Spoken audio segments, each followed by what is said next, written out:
دين عظيم جاء من وحي الإله.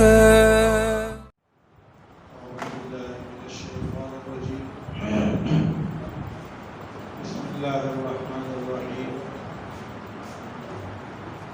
آیت نمبر 215.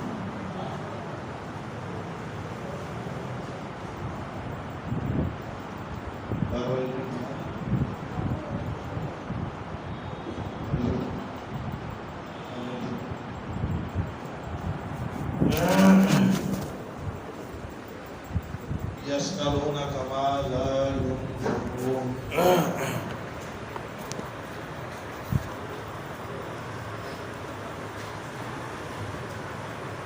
أعوذ بالله من الشيطان الرجيم. بسم الله الرحمن الرحيم.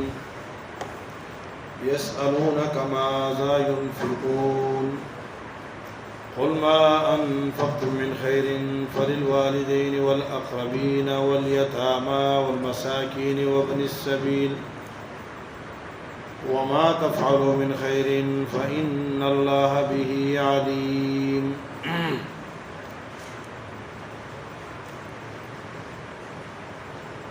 آپ سے سوال کرتے ہیں کہ ماذا ينفقون، کیا چیز خرچ کریں، کون سا مال خرچ کرے، کتنا خرچ کرے، کس پہ خرچ کرے. قل ما انفقتم من خیر، آپ کہہ دیجئے جو بھی تم خرچ کرتے ہو حلال مال میں سے تو اس کے مستحق والدین ہیں، والاقربین اور قریبی رشتہ دار ہیں، والیتامى اور یتیم ہے، والمساکین اور مسکین لوگ ہیں، وابن السبیل اور مسافر ہیں. وما تفعلوا من خیر، اور جو تم بھلائی کرتے ہو، فإن اللہ به علیم، بے شک اللہ تعالیٰ اس کو جانتے ہیں.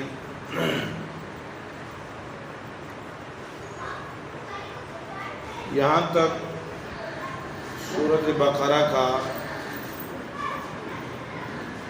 کہ حصہ ثانی کا باب نمبر 2 مکمل ہو گیا. حصہ ثانی باب اول کے اندر 2 مسائل تھے. ایک مسئلہ تھا تہذیب النفوس، یعنی اپنی ذات میں شریعت نافذ کرو، اپنی ذات. دوسرا مسئلہ تھا تدبیر سیاست مدینہ کے 4 مسائل، یعنی ملک کے اندر نفاذ اسلام کرو، اسلام نافذ کرو. اور ان دونوں کے لیے یہ دونوں مسائل یہ بیان کیے گئے تھے جہاد کے لیے بطور تمہید، کہ جہاد اقدامی جب آپ نے کرنا ہے تو اس میں نمبر 1 تہذیب النفوس ضروری ہے. انسان کے اخلاقی تربیت، عقائد، اعمال، اخلاق یہ درست ہونے چاہیے. نمبر 2 ملک کے اندر جس ملک میں آپ رہ رہے ہیں وہاں امن و امان ہونا چاہیے. تو امن کے قیام کے لیے 4 مسائل بیان کیے گئے تھے. 2 امن نفس کے حوالے سے اور 2 امن مال کے حوالے سے. اس کے بعد اعلان جہاد تھا. جہاد سے متعلق اور جہاد سے جڑا ہوا مسئلہ حج کا تھا. حج جہاد کے ساتھ اس لیے ذکر کیا گیا کہ اتنا جہاد کرو کہ تمہارے حرمین کے لیے کوئی رکاوٹ نہ بن سکے. تو مسئلہ جہاد اور حج کے ذکر کے بعد یہ پہلا باب تھا. دوسرا باب تھا، پہلے باب میں تہذیب النفوس کا ذکر تھا، تہذیب النفوس اور سیاست مدینہ. دوسرے میں سیاست مدینہ کے 4 اعمال تھے. یہاں سے تیسرا باب شروع ہو رہا ہے. تیسرے باب اس میں مسائل ہے تدبیر منزل کی. تدبیر منزل کا معنی یہ ہے کہ گھر میں شریعت نافذ کرو. اقدامی اور ابتدائی جہاد کے لیے ضروری ہے کہ گھریلو معاملات درست ہوں. تو اس باب میں 18 مسائل کا ذکر ہوگا. باب اول میں 4 مسائل وہ تھے اور 10 مسائل تعظیم نفوس کے تھے. دوسرے باب میں حج کا حکم تھا، حج کے مسائل تھے. اور تیسرے باب میں یہاں 18 مسائل ہیں جو زیادہ تر مال اور عورتوں سے متعلق ہیں.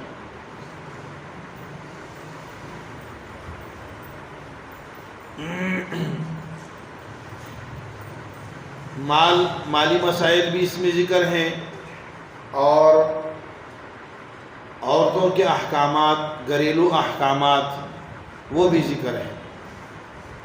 اور مقصد یہ ہے کہ گھر میں شریعت نافذ کرو، گھر میں شریعت کا نفاذ کرو، گھریلو معاملات شریعت کے حکم کے مطابق چلا.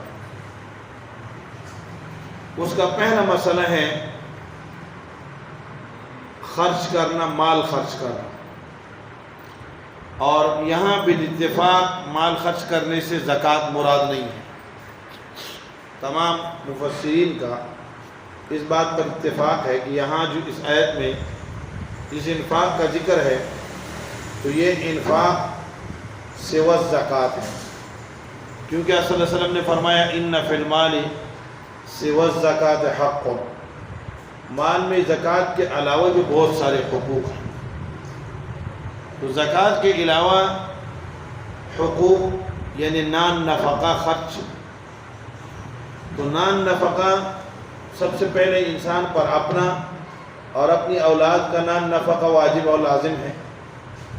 اس کے بعد والدین کا، اور پھر الاقرب فالاقرب رشتہ داروں کا جو جتنا زیادہ قریب ہوگا وہ اگر حاجت مند اور ضرورت مند ہے تو اس کے حاجات اور ضروریات پوری کرنا آپ کی ذمہ داری ہے.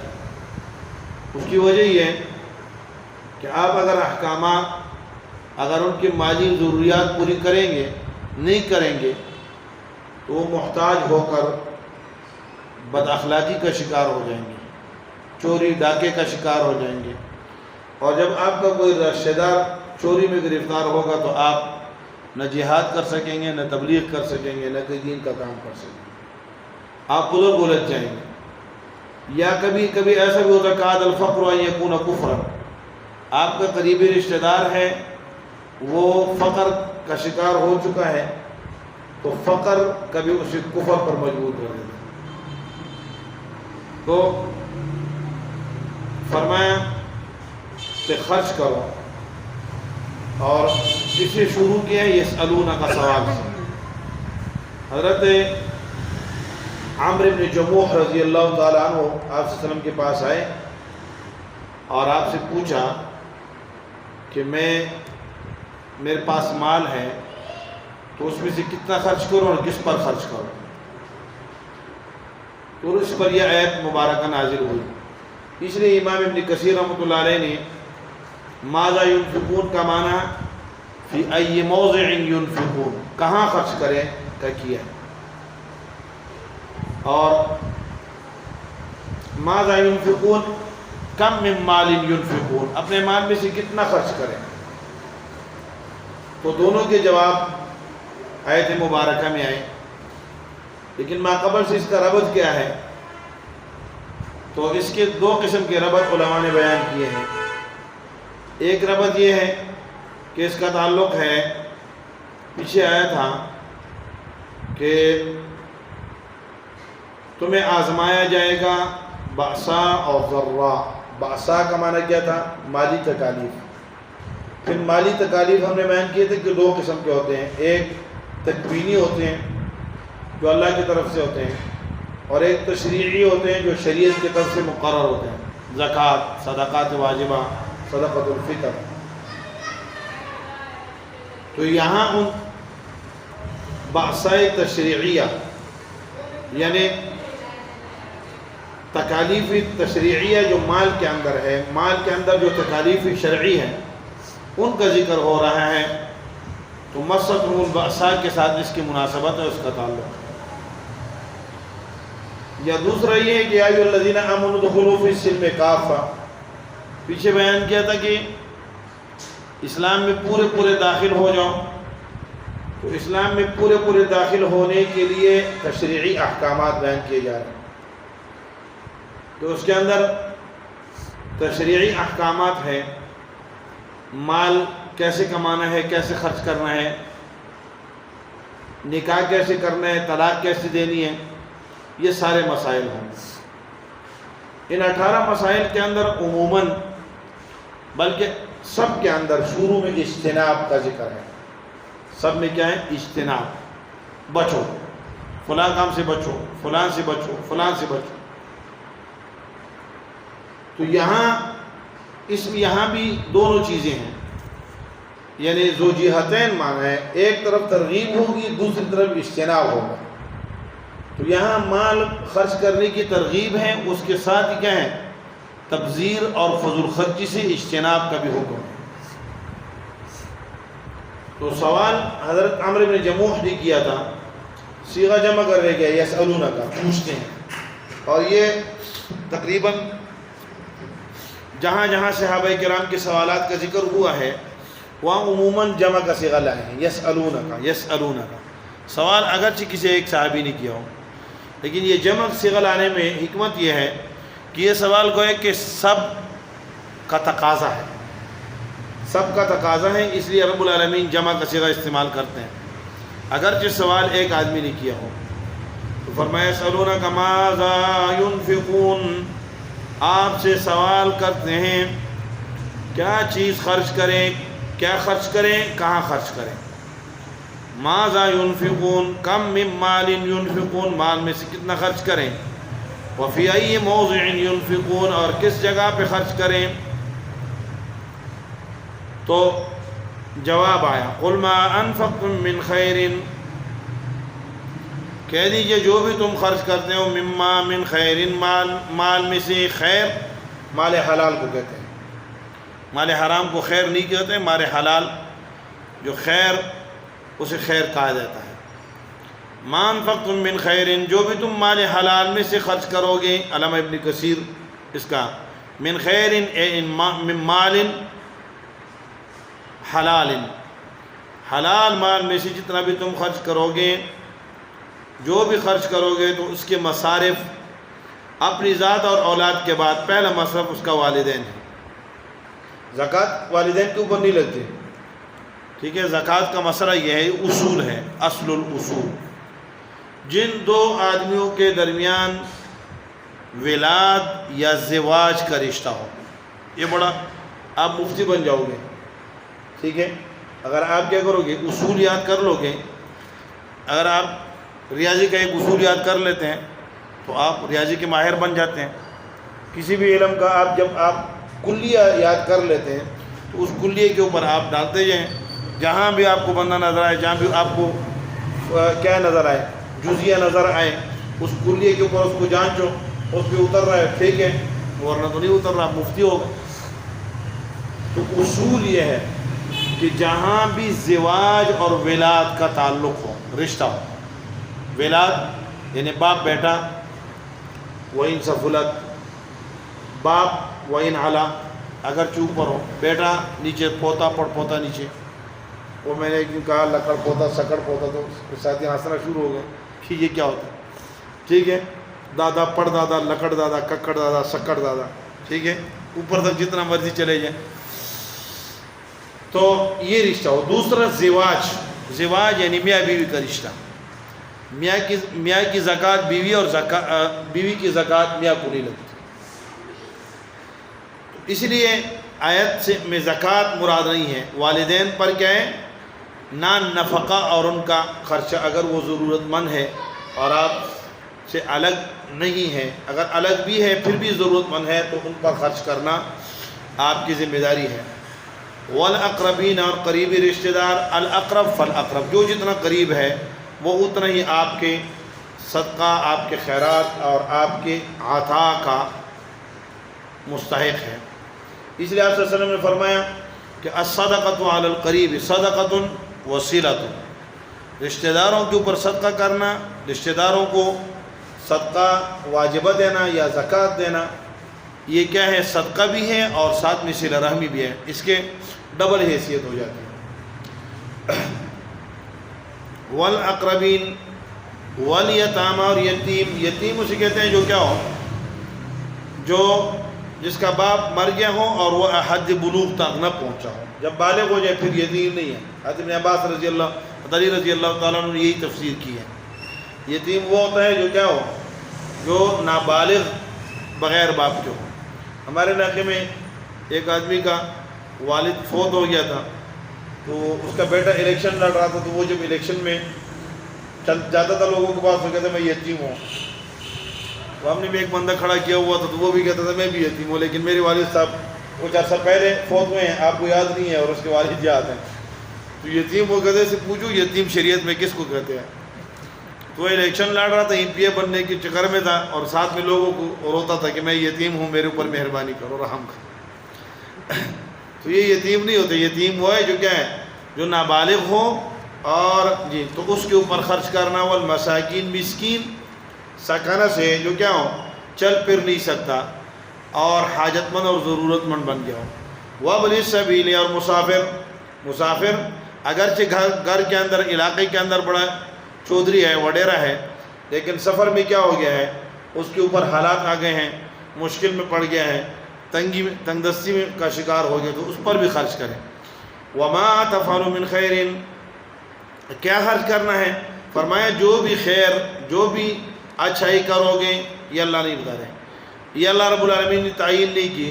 جتنا زیادہ کر سکتے ہو، نفلی صدقات اور زکوٰۃ کے علاوہ جو صدقات اور عطیات ہیں وہ جتنے زیادہ کر لو، اللہ رب العالمین فرماتے ہیں فإن اللہ بہ علیم، اللہ اسے جانتے ہیں. جب اللہ جانتے ہیں تو اللہ تعالیٰ، یہ کیا ہے، یہ بشارت ہے. میں نے آپ کو کہا تھا کہ جب کسی آیت کے اندر کفار کے تذکرے میں یہ بات آئے کہ ان اللہ علیم یا ان اللہ سمیع ان اللہ بصیر، کفار کا تذکرہ ہو رہا اور پھر بعد میں یہ آیت آ جائے کہ ان اللہ سمیع علیم ان اللہ بصیر بما تعملون وغیرہ، یہ دھمکی ہوتی ہے کہ میں دیکھ رہا ہوں، تم چھوٹ نہیں سکتے. اور جب مسلمانوں کے اوصاف، صفات یا ان کے اعمال کا ذکر ہو، ایمان والوں کے، اور اس کے بعد آئے تو یہ بشارت ہوتی ہے کہ میں جانتا ہوں، مجھے علم ہے، لہذا اس کا انعام اور اس کی جزا تمہیں ملے گی. وما تفعلوا من خیر، پھر خیر کے اندر کیا کر دیا، عموم کر دیا. مالی خیر ہو یا بدنی خیر ہو یا کوئی بھی خیر ہو، کوئی بھی نیکی ہو، چاہے مال کے ذریعے ہو، چاہے جسم کے ذریعے ہو، چاہے زبان کے ذریعے ہو، چاہے اخلاق کے ذریعے ہو، چاہے کسی بھی ذریعے ہو، جو تم نیکی کرو گے تو رب العالمین کو معلوم ہے. اسی لیے اپنی زندگی کے اندر نیکیاں کرتے جاؤ اور برائیوں سے بچتے جاؤ. تو یہ پہلا مسئلہ ذکر ہوا کہ مال خرچ کرو، صحیح طریقے سے خرچ کرو، اور مستحقین خرچ کو، مستحقین نفقہ اور مستحقین صدقہ کے حق ادا کرو، تاکہ کیا ہو، تم جہاد کے لیے اور اللہ کے راستے میں نکلنے کے لیے تمہیں فرصت اور مہلت مل سکے. اللہ رب العالمین ہمیں عمل کرنے کی توفیق نصیب فرمائے. دين عظيم جاء من وحي الإله